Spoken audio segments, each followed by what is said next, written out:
Ladies and gentlemen, boys and girls, welcome back. We're about to jump into the Group A winners bracket. Team Oxygen North America, formerly Clint Eastwood, versus the newcomers, the babies, the really impressive, the baby Organized beards. Confusion. The Baby Beards, Organized Confusion, put on a great show. They won their first match. Group. The Baby Beards? Yeah. We'll talk about that later. We'll talk about that. But we Organized Confusion is playing against a team that took games off of Reborn, possibly had the chance of, maybe could have even, but didn't win PCL2, but played really, really well. We're seeing Imsco, who is what a lot of people say the best carry in the game. Marty Rivia, one of the best supports in the game. We've got Ram Riddles as well. I already opened the game. Wait till you see this draft, Shane. It's going to blow your mind. Don't tell me. I'm not. I haven't seen the draft. I'll let you talk about the draft. We're going to look at the draft together because I don't look at the draft beforehand. Yeah, let's do that because what? You just want to get into it? I mean, this draft, Shane. Well, you keep saying that. We're just going to get into it then at this point. We're just going to get into it, guys. Ladies and gentlemen, welcome back to the Paragon Competitive League. Oh, you can see my toolbar. Hold on. Let me fix that. Let me fix that real quick, guys. There we go. Problem solved. We're going to get into this between Team Oxygen North America versus Organized Confusion. Welcome to the draft. Welcome to the broadcast. And let's see what we're going to go here as far as bans. So we see, again, Greystone ban. Organized Confusion banned out Greystone the last time we saw them against Carbon North America. And I guess they just don't like Greystone against teams that have the initials NA in them. Probably. Severog banned out for Oxygen NA. So Severog over Steel, over Decker, over Rampage. That's interesting. Severog's really strong, but they're actually prioritizing him over those other heroes. I'm a little bit surprised by that, but at the same time, I think it's still a really great ban. Nemo's played really well on Severog, though. Yeah. He has really solid Severog gameplay. He was landing very important subjugates, great colossal blows. So, I mean, it could be a respect ban. Could be, absolutely. When they faced against Reborn, they also banned it out, I think, at least 2 of the 3 games. I mean, it was over 2 weeks ago, guys. But I know they banned it out quite frequently. Pick up Steel, they pick up Decker. They got that big in the... have you met my friend Richard? He's quite big. The big initiation coming out from Steel, and, of course, the follow-up from Decker right there, the containment fence. So I think... as we expected, Steel, Decker, Rampage picked up in the first phase of the draft for both one of these teams. No one's surprised by that. Sorry. It's all good, man. It's all good, man. So Murdoch and Howitzer picked up here for the secondary phase. Howitzer, of course, we've seen him and we've built him up, and he sort of speaks for himself as far as strength go. Murdoch has always been the most popular carry in the competitive scene since Monolith has come out, and even before then. On Legacy, Long Arm of the Law with that global reach is just so incredibly strong, and there's many different ways to set it up already. They already have one good way with the boulder coming out from a Rampage there. Muriel and Steel. Okay here, guys. So this essentially is a tri-support. Steel isn't always running support. He's running the jungle. He's running the off lane. But Decker and Muriel, do you think this is going to be an off-lane Decker? No, I don't know. I alluded towards it a little bit, how we saw Decker in the off lane before. She fits all the qualifications you want to see in an off laner.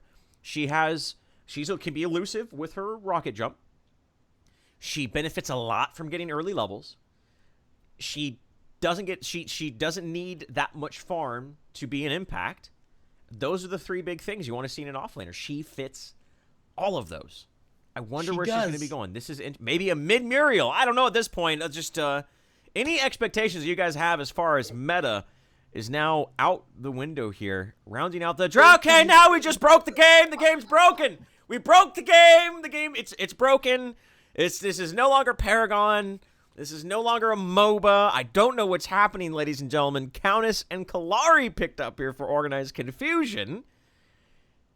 Countess, okay, what? I get Countess, I get Kalari. That's pretty sick, that's pretty nasty, and that's also pretty diggity goddamn dope.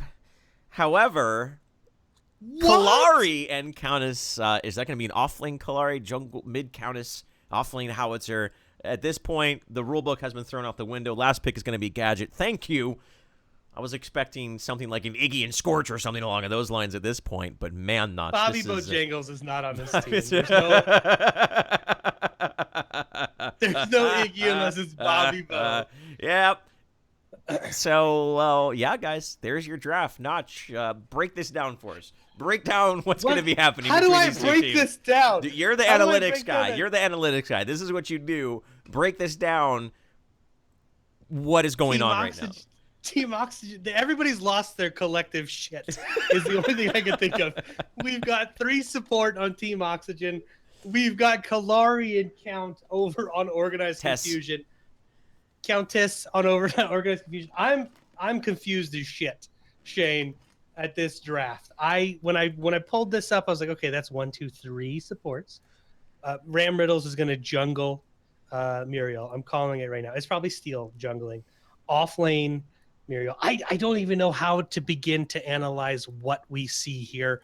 Proficiency is going to be playing Kalari in the jungle. There's no way that or maybe offlane and we see Countess jungle. I just don't know, Shane. I just don't know. Are you telling me you aren't familiar with the Countess Kalari draft? Are you not familiar with that, man? I mean, it's pretty much standard at this point in time, man. I love this. Nebos, if you're watching, I hope Nebos is a drafter, and Nebos was like, I'm going to make Notch lose his mind, and just went, Countess Kalari. I'm loading into the game right now, Notch. Let's just take one more look at this draft here, guys, before we get into this game and see why we're sort of ranting and raving about it. I love to see this, right? I think this is so cool that we're seeing heroes that we don't see very often. I love it. However, that bears the question, is this a troll draft from both of these teams, or are we about to see some meta-breaking next-level stuff? That's what I'm asking myself. That's what I'm asking myself right now. Is this an Organized Confusion just being like, I don't think we can win, so let's have fun? Is this Team Oxygen saying, we know we're going to win, so let's have fun? Is this a unification of both of those happening at the same time? There's only one way to find out, Notch. There's only one way to find out, and that is to check out next time on Dragon Ball Z. No, we're not going to be doing that, guys. We're going to get into the game here in just a moment. Just cut the stream. Just cut the stream. Check out tomorrow for the conclusion of this crazy freaking draft. So, Countess. You play a lot of Countess, much more than me. Talk about her power spike. What are her weaknesses? What are her strengths? She's squish. It's all about placement with Countess.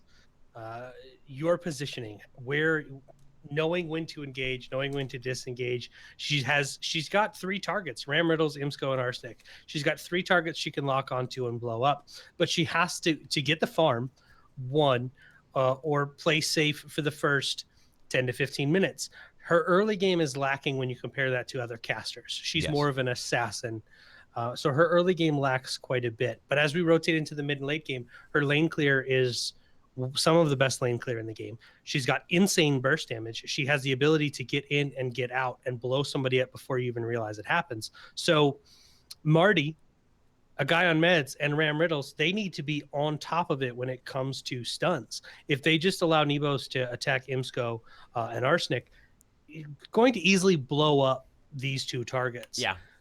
But on top of that, you also throw in the ult from Kalari, and now Nebos and Kalari instantly locked on a target with the dagger, crippling dagger, plus Dark Tide. I mean, is this just pray to God you secure kills quickly and then? I mean, yeah, man, it's a R2000 rocket on top of the feast coming out from Countess, on top of the death sentence coming out from Kalari.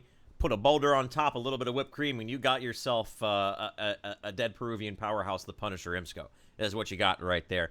Let's get into this game. Let's stop talking about it. Let's just see these guys go at each other. I can't wait to see this one, guys. In 5, 4, 3, 2, 1, into the fray we go again. Dear brothers, stiffen the sinews, imitate the tiger. Let's introduce these guys. We do have ourselves a Keto on Rampage, Survivor on Murdoch, Nebos on Countess, Babybeard, as we shall know him as, Hurricane, even though it's a V, not an A, but we're just going to call him Hurricane because it looks like an A, kind of, and Proficiency with 2 eyes on the Kalari. We've got Ram Riddles on Muriel, a guy on meds on Steel, Marty Rivia, On Decker, Imsko the Punisher playing Twin Blast, and Arsenic still sitting at his base on Gadget. So There he's moving. He's here now. let's talk about we don't talk about early game cards that are picked up very often. Let's do it. But let's talk about one card that, oh wow, look at Imsko almost already giving up that first blood. Not giving up that first blood, but getting taken out. Organized Confusion almost picking up first blood. Let's not take away credit from where credit's due. The Healer token is a card that I see all the time in our play and in competitive play. That 2.8 health regen for 2 points is so efficient at just keeping yourself in your lane and sustaining you with how low health pools are for the first couple of levels. It's great. It's almost good for every position, I think, with maybe the exception if you're a ranged carry in the off lane. If you're a support Rampage in that lane, you can poke and take damage and not worry about it because it gets healed up as well as a health potion, things like that. I think this Healer token, I love seeing these, and I think it enables aggressive play that you otherwise wouldn't be able to happen unless you had this card in your deck. Right. Another card we're seeing is Imsko rocking the Hunter's Drink, which gives you the health regen. It's 2 charges. So Hunter's Drink is actually stronger than a health pot at level 5. Okay. The initial healing on it is not as strong as a health pot, but after level 5, you actually get really good value out of that particular card. I don't know if he's going to keep it that long, but we will find out as the match plays out here. So I do want to talk about Organized Confusion's team. We've got Proficiency in the off lane. We've got Countess in the jungle. Howitzer is playing the safe lane against a Muriel. And in the mid lane, we have Rampage and Survivor up against Arsenic in the mid lane here. So just want to point out the draft of Organized Confusion. As well as the laning configuration. Yeah. Looking here, in about 20 seconds, the rune buffs are going to spawn. It's going to be double red buffs, increasing the ability damage. I think that would be very effective to put on the Gadget, the Howitzer, the Rampage, to a lesser extent the Steel, but any one of those 3 aforementioned heroes get a lot of value out of that red buff. 20% increased ability damage is massive, and we'll see what the contention is going to go down. Again, these teams are doing the double mid lane. Survival gets hit by a stasis bomb. Bull Rush is going to throw him into the wall, but a guy in meds is going to get hit by a boulder or Tito. Being a good support, being a good Rampage, being a good pal, being a good friend, and peeling for his carry in the mid lane. So this trend is starting to move itself across the Atlantic Ocean from Europe over to North America.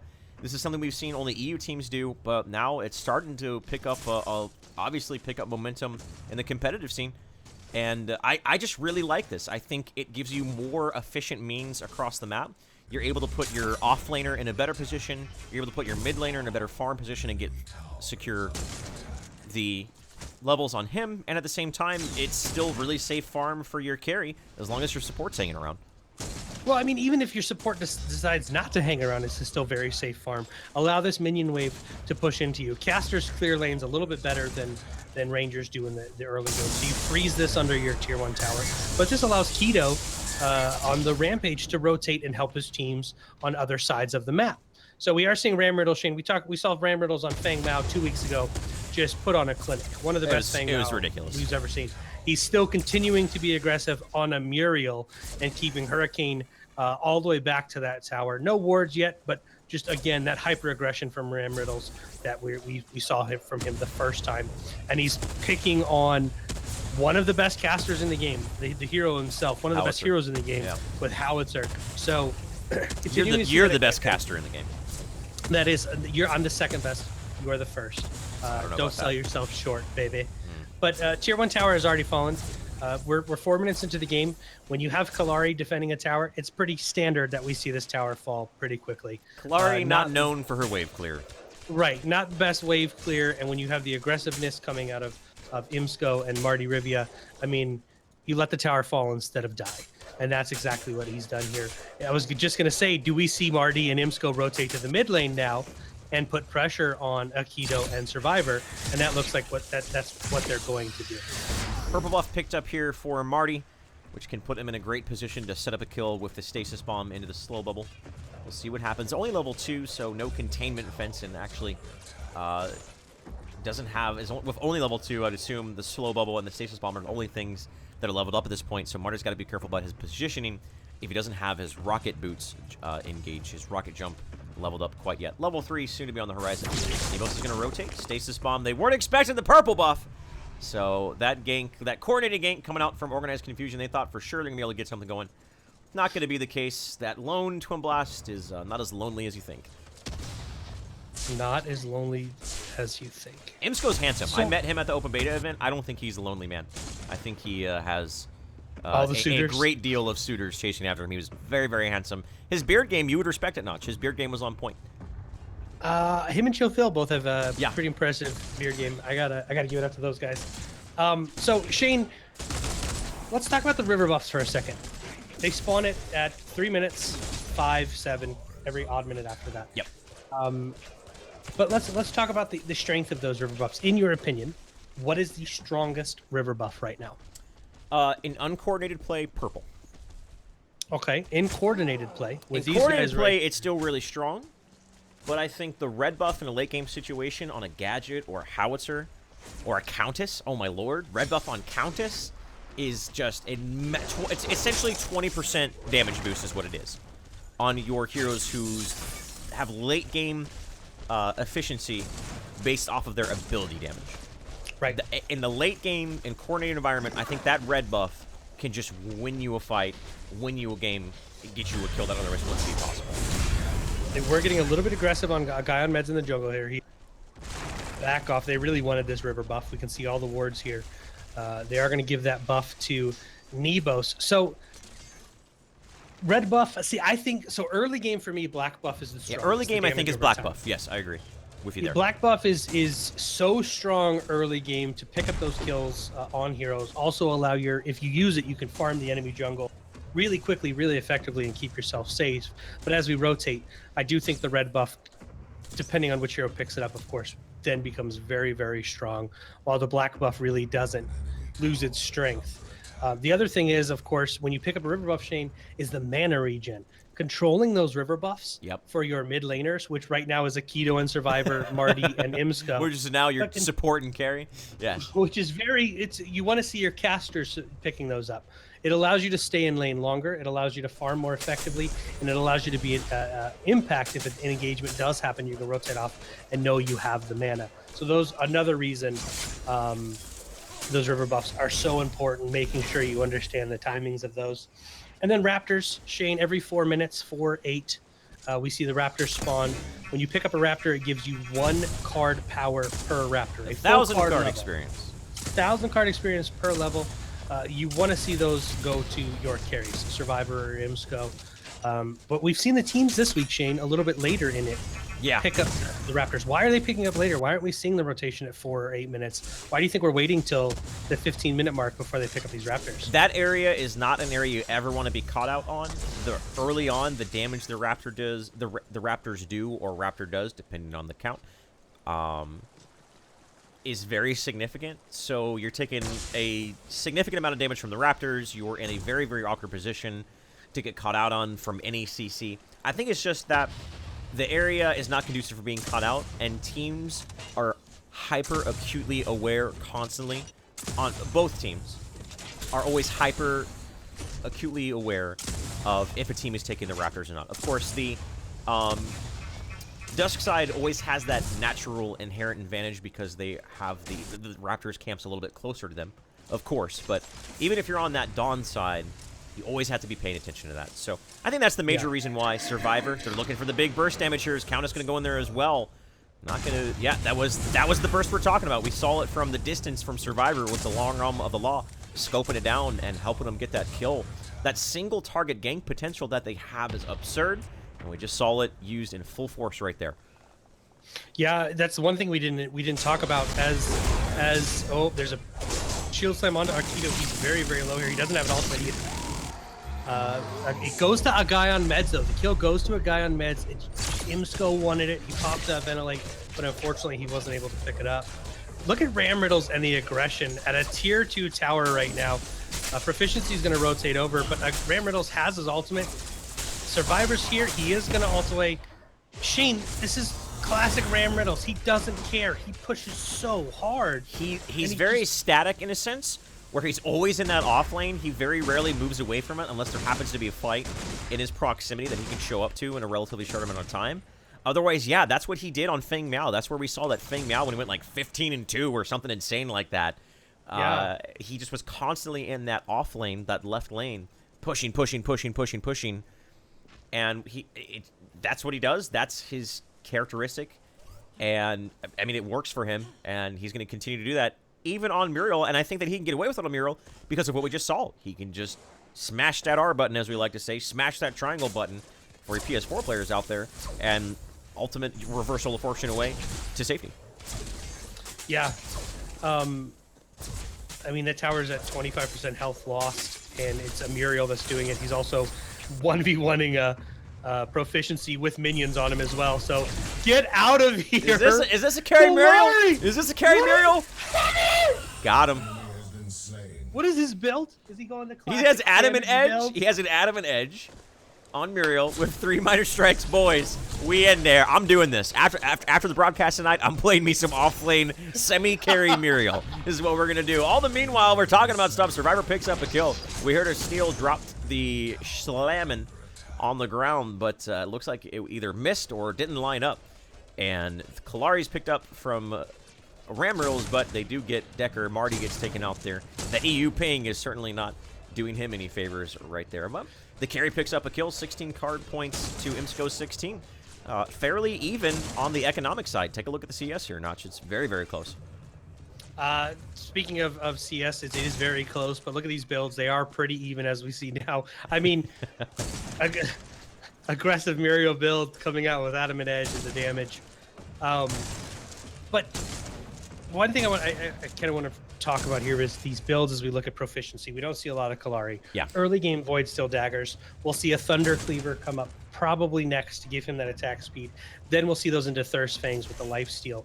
And on Countess, I'm expecting a lot of damage. Not a lot of health, but Shadow Scrolls. Glass cannons? Some glass cannons? Yeah, glass cannon build. We'll see a couple Shadow Scrolls built with power to give her that damage. There's a Boulder's going to land on Marty. I don't know if the follow-up is there. Great landmine from Hurricane. Hurricane's going to make it rain indeed. In the air, R2000 rocket does hit. Imps go down to about 1/4 health. Here comes a reversal fortune on the guy in mid. They got to be careful. Their turnaround potential here is massive if he's able to land a shield slam. Kalari comes in the fight. Imsco gets the kill, and now Marty's the next to go down. A 1-for-1. Both the carries have gone down. Marty's getting fought off underneath the tower. All the meanwhile, a guy on meds shield slams, bull rushes, and picks up another kill. Very even team fight thus far. Ultimates have been expended on both sides of the field, and they're going to continue. One team wants to be the victor here, and it looks like it is going to be auctioned today as they pick up a tertiary kill onto the howitzer. So a very close fight right there. It was initially looked very, very back and forth right there. A guy in meds was able to pick up a solo kill onto Aikido, then rotated around to secure the kill onto Howitzer. So 2 for 3, and that's going to be slightly favoring Clint Eastwood, the now known as Oxygen North America. So let's talk about the Nebos and proficiency pick, Countess Kalari pick. There's a lot of gank potential there. You have Nebos who can come in and ult, and Survivor can long arm on the law off of that, plus an ult from proficiency on Kalari. A lot of potential to pick up those ganks, but I think what we just saw there is they put a lot of focus into picking up a gank, and the gank took a little bit too long. Yeah. And we saw a regroup out of Oxygen, where, like you said, a guy on meds there gets the solo kill, and the rest of his team's able to regroup because the gank's taken a little bit long. Nebos and Proficiency are now spread out and away from the team because they're chasing somebody down. And Oxygen has the advantage because it turned into a 4v2 or a 4v3, and they were able to turn that around and pick up those kills. Ramros is going to get taken out. Oh, no, the long arm of the law misses. That's really unfortunate. That was a guaranteed kill if Survival landed that long arm of the law. Not going to be the case. Actually, we see Aikido on Rampage trying to catch off Ramros right there. That's unfortunate. That would have been really, really great for Survival to get that kill and get that card experience, but you got to be hitting those. You got to channel your best Suki, your best iCamera, and your best Emsco, and you got to be hitting those 100% of the time. So, Battle Mantra is a card that we've never seen in competitive play come out onto Ram Riddles. It's a order card. It gives you power and mana regen. While over 50% mana, you gain 1.5 mana regen. So going for that extra mana regen. onto Ram Riddles there. But Imsco going with the 4 Madstone gem build chain at Meta's 22 card broken. power. Meta's broken. He just changed it up there. But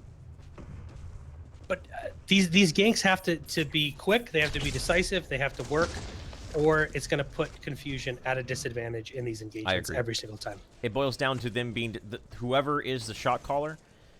The team has to follow up decisively and quickly.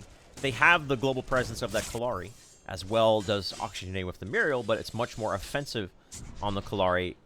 They have to play to their team's strength, their draft's strength, to be more specific here. And yeah, I think that's entirely predicated on them lining up the Kalari Death Sentence right as Countess's ult gets that stun, as well as, I mean, that right there is enough damage to take almost anyone out, with maybe the exception of a guy on med. Speaking of which, he did use that shield slam on the Survivor. Marty's trying to secure the kill. Not going to be the case. The carry is able to get away with a lot expended. 3 ultimates used. And here comes Nevos. He does get it. He is going to charge forward. Slow on the guy on meds. Proficiency does have the Death Sentence. Does have the ultimate if they choose to chase. Boulder does land. There's the long arm of the law. Reversal of Fortune now coming in. But really a little bit too late. Ram Riddles has got to be quicker. Now he's going to go down. He just charged himself into a very awkward position. Survivor came back to the fight with very low HP to help him secure those 2 kills. I have to say here, Notch, I am win or lose, Organized Confusion, I am so impressed by their play right now. After their first game, I am incredibly pleased with the way these guys play. They combo so well off each other. I mean, Aikido instantly lands the boulder. Long Arm of the Law with no hesitation comes out, and they pick up these kills, and then they turn in focus. They know Reversal of Fortune is down. They know she's going to be in a weird position after she lands on the ground, and they turn focus, pick up that kill. Aikido does fall to Imsco in the mid lane. He got a little bit overextended. Yep. I'm not even sure who he was chasing. But Imsco did punish him. There's the reason we call him the Punisher. That's him. He did punish her. That's what he punish does. That overextension. But their play from Confusion and the way they rotate and pick off targets, it's super impressive. Yeah. Right now, Tier 2 tower under duress here, but Survivor says, I don't care about the Tier 2 tower, just give me that yummy, delicious farm. That is going to be a triple Madstone gem into, I have to assume that is a blink shot right there, so he has the defensive utility of it, and of course the offensive utility. Blink shot, not the card it used to be, but still very important because he's half the man he used to be. But Arsenic over here in the left lane already set that left lane and is forcing a double response here. And that's what you want to do. That's why you set those lanes, to force out, create space, as they say, for your team to create opportunities. But as of this moment, these teams are just electing to farm. Hard Engage is pretty much all on the heels of either a Keto on the Rampage, or a guy in meds on the steal, or Marty Riviera with a Stasis Bomb going into Survivor, but Imsco not following up, instead electing to last hit some creep. So, looking at the drafts, the better engagement comes out from a guy on meds on steal. Agreed. I'd rather have a shield slam than a boulder into a leap. A guy on meds, you land 1 or 2 of those into a stun from from a stun to Marty into a containment fence. Riviera. Martia Riviera, just going to butcher his name even more because he loves it when we say it wrong. But Oxygen has the better engage by a mile when it comes to that shield slam and their big front line.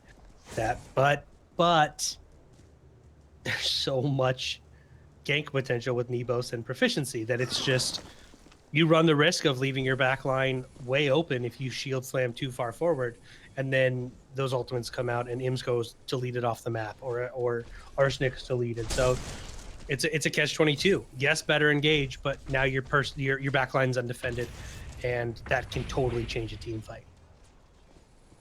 A lot of adamant edges on the side of Oxygen North America. One thing to point out here is they have 4 order heroes. So the potential for quad Stasis Gem is on the field right now, and that would be one way to deal. That would be one way to deal with the single target burst of the opposition of Organized Confusion. Is quad Stasis Gem. Marty, Steel, Gadget, Muriel. They're all order heroes.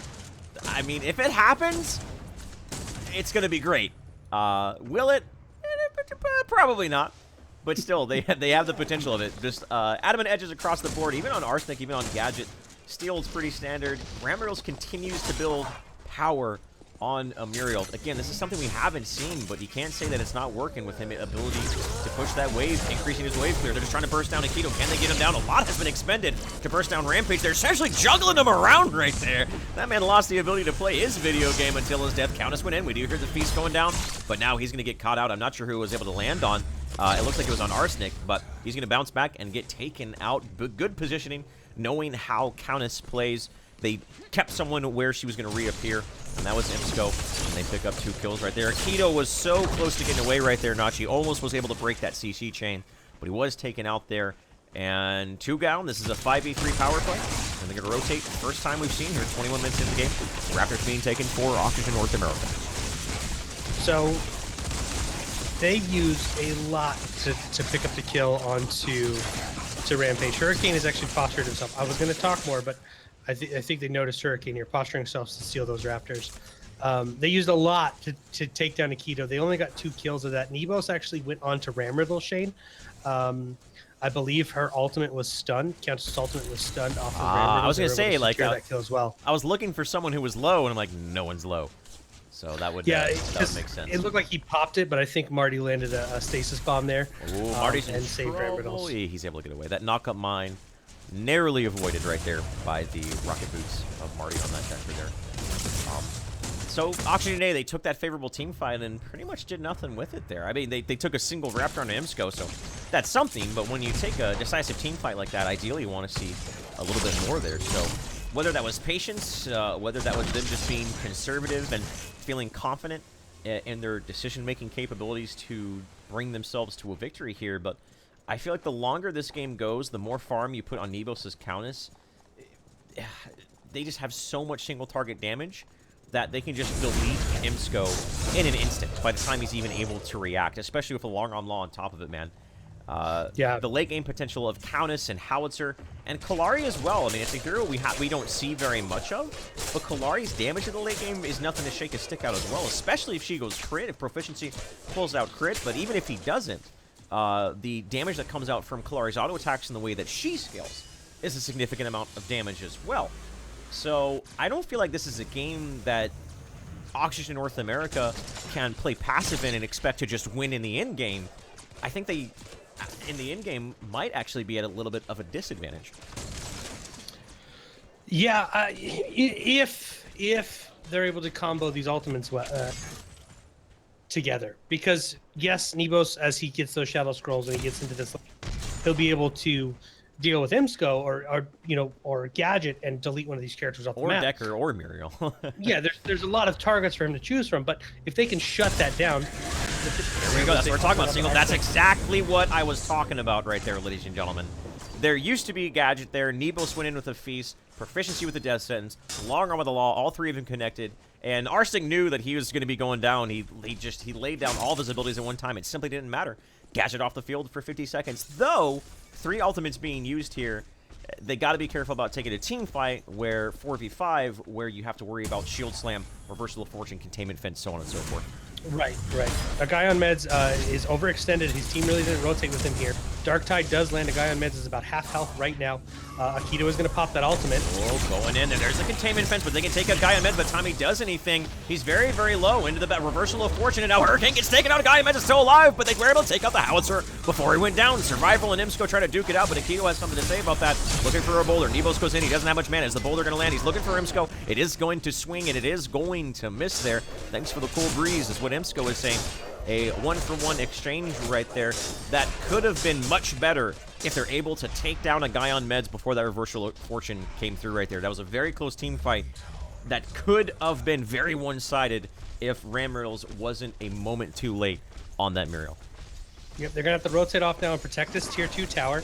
Akido just missed the boulder on the creep there. He said, I want to take out this wall. He's got to get to that back line, though. That siege minions are doing a lot of damage. This tower is going to be defended, but now it just needs to be sneezed on. So Arsenic has done a really good job at setting these lanes and making sure they're pushing in his team favor. The rotation was a bit slow from Confusion to protect that tier 2 tower. This tier 2 tower is very low, so we could see a push for that particular tower if a team engagement goes in the way of Oxygen. Shane, the fact that Oxygen isn't winning these engagements a little bit more decisively. Yep. As we start rotating into the mid to the late game, really may be a problem for them. Oh no, IMSCO's got to be careful. There's the feast. He has to green up the long arm of the law, and he just gets deleted. Absolutely deleted. I love that we saw a plan put in the draft with the Kulari, the Murdoch, and the Countess single target gank potential, and they've been executed it. That is the third time in a row where they took someone out, but by the time there was any reaction, Rammirals could be sitting there looking at someone, but there's a little bit of delay, there's a little bit of a cast time before Muriel can use her Reversal of Fortune, and that cast time is the length of time that IMSCO was alive for, by the time Rammirals was even able to react. So, and Muriel, let's be honest here, her shields fall off the later the game goes as well, so that's another thing that if I'm Oxygen North America, I'm saying, you know what, maybe we don't want this game to go terribly long. Well, so right now, the death timer is pretty short. Yes, they pick up a kill on a very crucial target, but they're not able to do anything off of this kill. They took a little bit of damage, they have to back off. But as we get into the 35-minute mark, or the 40-minute mark if the game goes that long, death timers become much longer. Yep. That one kill is now a 65-second death timer, right, which puts you at a 4v5 advantage, or 5v4 advantage, plus there's still ultimates online. You can push towers down. So as we start rotating into that late game, then we're going to really start seeing the benefit of those deaths. While we have a second here, I do want to look at Rammiral's builds. Let's. Full adamant edges. So dope. Plus the battle mantra. We're seeing adamant edges for Arsenic as well, and a guy on meds is going a full damage build as of this moment in time. As a Countess player, a guy on meds running full damage, that's my target because I'm going to blow you the frick up. And he doesn't even have any health in these. It's straight, it's all power, minor powers. It's all power. That's just an easy kill. That's just an easy kill at this point if they decide to focus on him. So they have multiple targets to pick up. Survivor is going to get meds is going to get charged for, but the knockup mine he got a guy on meds by the time he could get the bull rush off. Survival's very, very low. But oh no, IMSCO gets blown up. The single target damage is just simply too much for him right now. Marty's in trouble too. Reversal of Fortune onto Akito. He's going to be able to dash away. He's in that range for him. He's going to use his shoes and he's going to be able to get out. Nebos in the charge forge on the guy on meds. He's going to be able to get away though. He uses that dash back. A guy on meds takes a rocket to the face. He's very, very, very low. The boulder is going to hit, but not going to be able to get a kill there. So again, they go into a fight, and the single target damage of Countess is just so exceptional that Organized Confusion, I dare say, are in control of this game and are, economically speaking, might not be winning, but momentum and engagement-wise, they have been winning the past 10 to 15 minutes. Yeah, now can they get an objective off of this? Nebos is going in being a very aggressive one. He is going to just back off there. The shield came down. I think he was waiting for Proficiency to rotate in, but Proficiency wasn't close enough. I mean, Nebos is at full health. He's got quite a bit of mana. Akito's got to be careful. He might go down. That bomb is going to be enough. That's unfortunate. An overstaying of the welcome is going to result in Akito being taken out. A little bit of maybe too much patience right there, ladies and gentlemen. And that's now a power play for Oxygen North America. Back to you, Notch. We've got two Honor the Pures online for Oxygen NA with Marty and Rammirals, both picking those up. And so that's, again, they can't stack them like we've seen in the past because of the team shields rule, where after 15 seconds after it being used, it can't be activated. It still can be very effective, depending on... Oh, here we go. Who are they going to go on? It's going to be IMSCO, and there it is again. IMSCO shows on the map. Nebos rotates. Proficiency, death sentence, uses death sentence. Survivor gets the long arm of the law. IMSCO off the field now for 50 seconds. Like you talked about, Notch, those death timers, as they get longer and longer, that kill means more and more for the implications of who is going to be taking this game. This is a winter finals match. Whoever gets this is going to be moving on. So these guys really want to get themselves to day number 2, get themselves to that prize pool that you guys have so generously funded. And right now, man, going into this, I said Oxygen North America was by far and away the favorite here, but Organized Confusion is making a statement. So I'm gonna give Bobby Bojangles a little bit of credit here. The one to point out is that Organized Confusion has not really been doing a great job on lane management. They've been allowing the lanes to push against them this entire time, while Arsenic has been rotating back and forth, making sure the lanes are set in his team's favor. Organized Confusion is going to really have to start picking that up. They're going to have to start managing these minion waves a little bit better, or they're going to get these kills, but then they're just going to have to back off and defend because tier 2 towers or inhibitors are being pushed from these. So they have to really start watching these lanes a little bit better, setting these lanes in their favor. Absolutely. It's not like they don't have the split push. You've got Proficiency, who is probably one of the best split pushers in the game with the hero he's playing because of the ultimate. So they can really do a better job, but they just need to start doing that. Raptors being taken. This is a full Raptor cannon. Giant Meds is moving. Well, maybe thinking about going in on here, but I think it might be a little bit too late. All three are taken, and that Survivor continue to build a lead. They're looking for initiation, but the good old Murdoch trap is going to snare them up just for a little bit, but they're going to continue to pursue. Maybe find out Aikido, and I think they're going to come out empty-handed.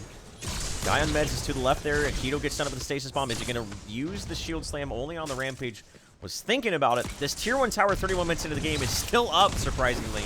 So he's going to fall behind the safety of his tier 1 tower. And they're going to get those Raptors for pretty much free right there. Yep. Not only going to get the Raptors for free, they should be able to take out this tier 1 tower here. Nebos actually used the Blink Charm to try to catch Imsco out and wasn't able to. Blink Charm now on cooldown. Tier 1 tower taken out. Nebos is in a very, very bad spot. He should go down here unless his whole team just shows up out of nowhere. Stasis Bomb, Bull Rush. Arsenic gets the kill right there. Nebos got really greedy, and immediately they get the kill. Shield Slam actually does not connect. The guy on meds whiffs it there. And Ram Riddles takes out Kalari elsewhere on the field. Not even close. Underneath the tier 2 tower as well.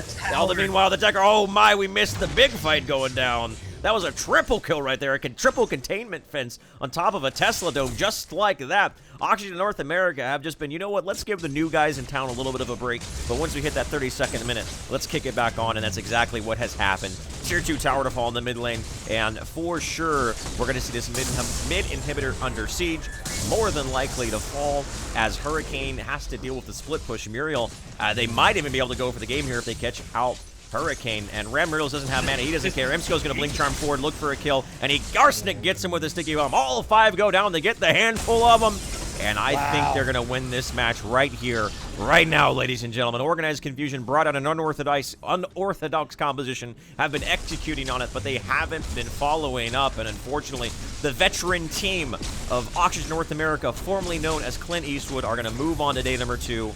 They are going to be our first semifinalists. Congratulations to them. But man, that game was so much closer than I ever thought it was going to be, Notch. Especially when I saw those drafts, I was like, but man, did they make that draft actually look like that draft had potential.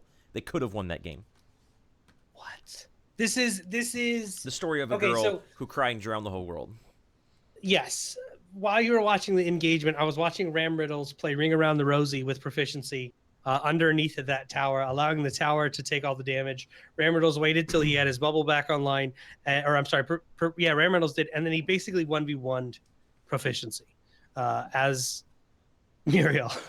First of all, as Muriel, he did such a good job split pushing. Ram Riddles played a major factor in the engagements Confusion not being able to push lanes better, because Ram Riddles would rotate off every single time and reset these lanes. He did a really good job at it. He was able to kill Proficiency twice as a support player and take towers and help take objectives. He really played very, very well. I like the unorthodox draft out of Confusion. They made it work. It worked in their favor early on. But as I got to that late game, not even really the late game, it just was one engagement. Yeah. The power of the containment fence and a Tesla dome overwhelmed them. And that 3-person containment fence into the Tesla dome is what just... They knew they had 45 seconds to take this game, and Oxygen didn't care that they were at low health, didn't care they were out of mana. They knew they could do it, and they pushed hard, and they won the game. So really, really, really, anticlimactic win, but a very well done, organized push at the end there, really utilizing those ultimates the way they should be. And damn, I wanted to see Confusion win because of their insane draft. But you can't take out the veterans. That's the highlight for me. The biggest takeaway from that match was not necessarily Oxygen in a winning. I expected him to win that, to be perfectly honest. I didn't expect it to be as close as it was, but I did expect them to win. Right. But the fact that we saw a new team of new names come into the Paragon Competitive League, go against the powerhouse team, a favorite to take the entire event, draft the way they did, we were even sort of insinuating that this might be a troll draft. And I take that back 100%. This was under no circumstance was this a troll draft. They knew exactly what they were doing. Outside of what is right now considered meta, and they made it look really good. They made it look really, really good. And maybe a more veteran, experienced team could have taken that game. So that's my takeaway from that, and that's, I think, the highlight of that particular match is don't be afraid to experiment, guys. Don't be afraid to do what may be considered unorthodox. If it works, clearly that was working, then go ahead and pull it out. Ladies and gentlemen, we're going to go ahead and go over to the other side, over to Group Bravo for what's going to be the last match, not the last match, but the last broadcasted match of the day here, the winners final of Group P to determine the full Day 2 outlook for the semifinals. It's going to be Rat Pack versus Carbon EU. Guys, this is a finals caliber match that we're going into. Both of these teams have faced each other several times, most of the time on day number 2. So this is going to be a very hyphy match. We're going to cut to a very small break. I am twitch.tv/ITG Shane Lynch. That is twitch.tv/ITG Another Notch. This is the Paragon Competitive League number 3. Before we do cut to a break, I just want to give a big shout out to our admins, Nairnder, iFairless, who are working into the wee hours of the night to make sure that on the back end everything's going smoothly and everything is going well. So thank you to you two and chat. Can we please get some love for those guys as well as we cut to a small break? Don't go anywhere, though. Carbon EU versus Rat Pack in just a minute.